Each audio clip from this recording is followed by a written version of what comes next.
It's another Sunday, it's another brawl, what are we doing? Nonsense Rumble! That's right, what's the category today, Rick? Today we are doing a challenge rating for Beastie. Do you want to say that properly? We're doing a challenge rating for D&D Beastie. A monster from a D&D monster manual, an official source, not homebrew. Because boy, Rick, when I looked up a list of CR4 monsters just to refresh my memory, I was like, here's 100 creatures, and I'm like, that doesn't sound correct. Here are 7 creatures. Yeah. That's about. That's more like it. Yep. Yeah, there's a little bit more slim pickings when it comes to CR4. Yeah, well, it's one of those where you're encroaching the end of an actual of a short low level campaign at CR4, and it's a bit harder to mix and match like multiple CR4s than it is to throw in like one CR8. Yeah, and like who's gonna want to do a one shot where the big bad is an elephant? I mean, that's an episode of Adventure Time. Yeah. But anyway, yes, just for a quick refresher for those of you new to the Rumble, we pick a category, which Rick has just told you. We pick characters or creatures that fit the brief, and we argue why my guy is better than your guy. Yeah, in this one, it would be most likely a fight to the death. Oh, it's always a fight to the death unless we say otherwise. I think at one point we had strategic commanders, and the caveat was they're leading armies and which army would win. We had chefs, and it was who would make the better dish. So, you know, if it was like different to that, we'd specify. Yeah. Like, obviously, if it's a wrestler or something, then they probably won't fight to the death. Except for our example where wrestling isn't kayfabe. Oh, yes. Wrestling is no longer kayfabe. Go. But yes, anyway, we digress. Usually we have an honourable mention, so I will throw it to you, Rick. Who's your honourable mention today? My honourable mention, and it's entirely anecdotally, and I think this was one of the most perfect encounters we've ever had, is the Humble Ghost. These are incredibly frustrating foes to fight, especially if you don't have the charisma to resist getting possessed. When we did this, my character had 4 charisma, got immediately possessed, and became the boss. Oh yes, because you were a fighter too, and if I remember correctly, the tank of the group. Yeah, I was a ranger who happened to have like some bullshit regenerating temp HP and like had an enormous strength score and would bonk things with a glaive. Yeah, I was bullshit. Yeah, Rick is that type of player. You're not allowed to give him the full toy chest, otherwise he'll be bullshit. Yeah.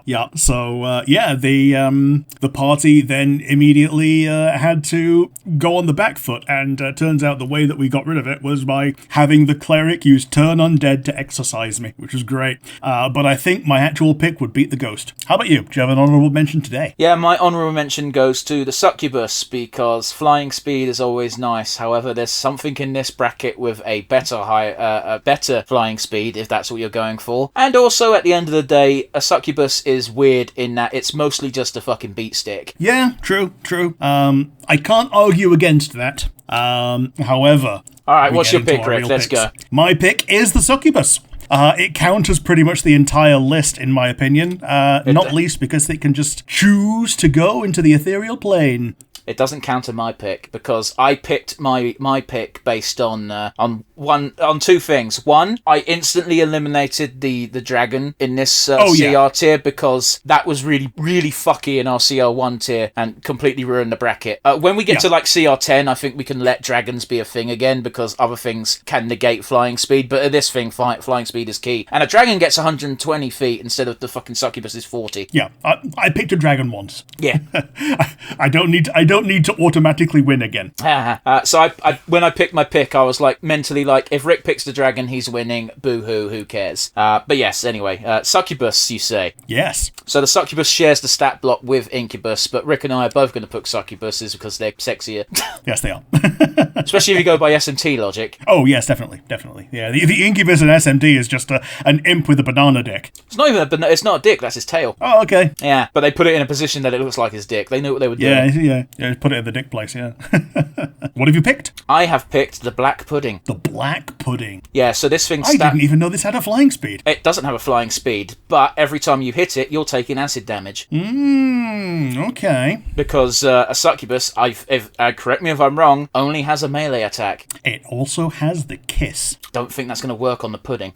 It works incredibly well on the pudding because the kiss is a charisma save. Cool. It has to touch it still.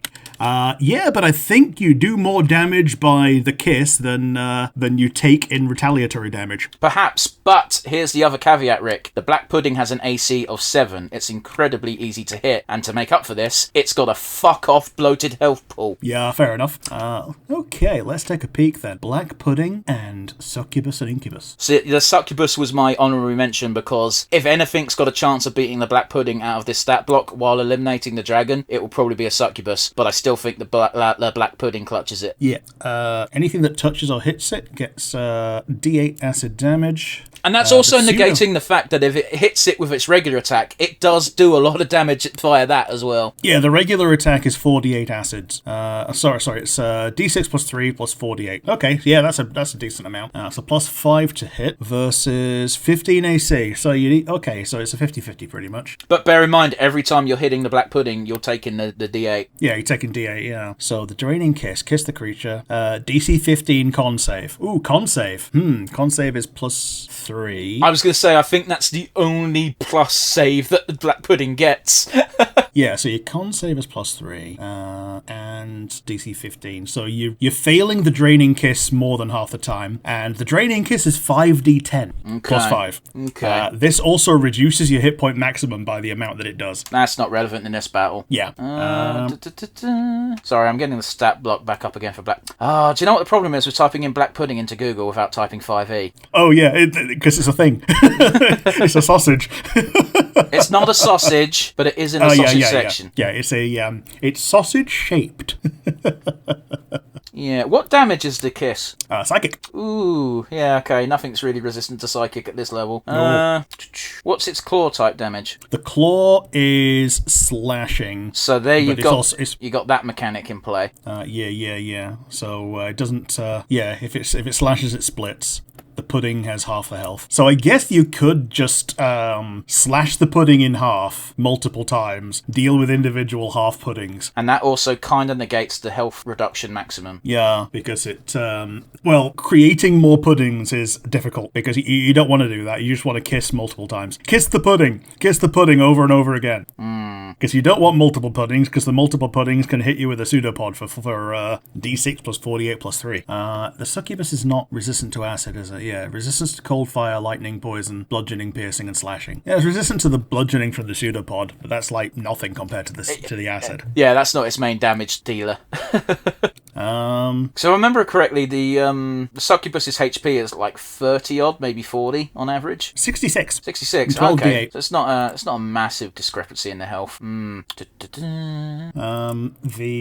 black pudding is also blind beyond 60 feet. Oh, that's irrelevant. Well, the succubus can fly 60 feet. But that's irrelevant. It can't hit it from more than fucking 5 feet away anyway. Yeah, I guess. Like, yeah, it is a factor, but it's not a factor in this conflict. Yeah, I guess if the succubus leaves, then it's just so that the black pudding has to wait to get hit. That would just be, that'd be, I think it's like 1 damage per foot that you fall as well, isn't it? So it's like, it'd take nearly all of its health and damage if it just chooses to cheat and fall and then run away. Sorry, what are you saying? What are you suggesting? Yeah, I'm thinking of like being at full height.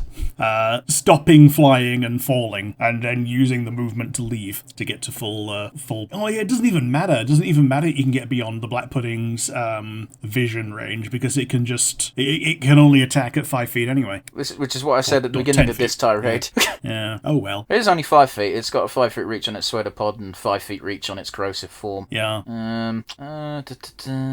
Yeah, I don't know. I don't want to back down, but this seems like a real 50-50 fight based on the annoying thing when we're doing the D&D chats is it just comes down to rolling dice, and it's one of those. If the succubus is clever, which I think their int score is like +2 at minimum, then they're just going to keep trying to kiss it. Yeah. The succubus is going to go mono kiss, and is going to probably choose not to provoke attacks of opportunity because it knows that the biggest deal is getting hit. It's 50-50 that the pudding hits on a normal attack, which eventually And it's great. It's greater than 50-50 that the pudding fails the con save. The damage on the kiss is greater than the damage on the pudding slam. Yeah, but okay, just again, every time it hits, you take -1 to AC, so its chances of hitting gets better as the fight goes on. Sure. Okay. So I think this is a real question of...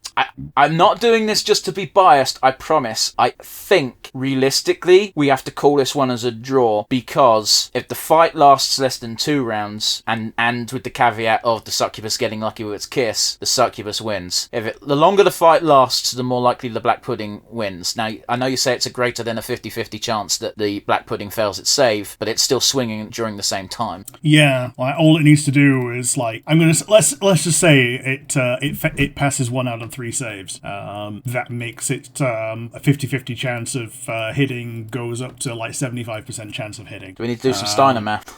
Yeah. But if you throw a red dragon into the mix, your chance goes down to 33.5. I remember. No, your chances drastic go down. I think we have to call this one a draw, because it's the nature of D&D and being math rocks being thrown around. I really do think the succubus wins. Yeah, but I really do think the black pudding wins, and the only compromise we can have is it being a draw.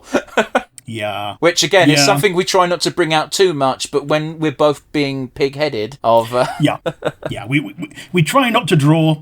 In the past, we've been using coin flips, but as of a couple of months ago, we're now allowing for draws. So, today, nobody wins! Or, arguably, we both win! Everybody wins! Which means everybody loses. Pudding. We have a succubus pudding fight, and... oh, man, succubus pudding wrestling. Well, that's just it, though, is it also boils down to the succubus being clever enough to only use its kiss attack, which... Is that a recharge, or can it just spam it? Oh, it's spammable. See, I think that's bullshit for a CR4. It needs to be charmed. Oh, so it needs to charm it first. Yeah, but the charm is a wisdom wisdom save, and you got -2 on wisdom. Yeah, okay, but it still needs to do a check before doing another check. Yeah. So I don't think it's within 30 feet and it can fly. Okay, I still think that's more of a factor than 0. Anyway, we'd called it a draw. Let's move on before we get sucker punchy. Alrighty. Yeah, it's a draw today, guys. Join us again next week for another Rumble. Bye, everybody.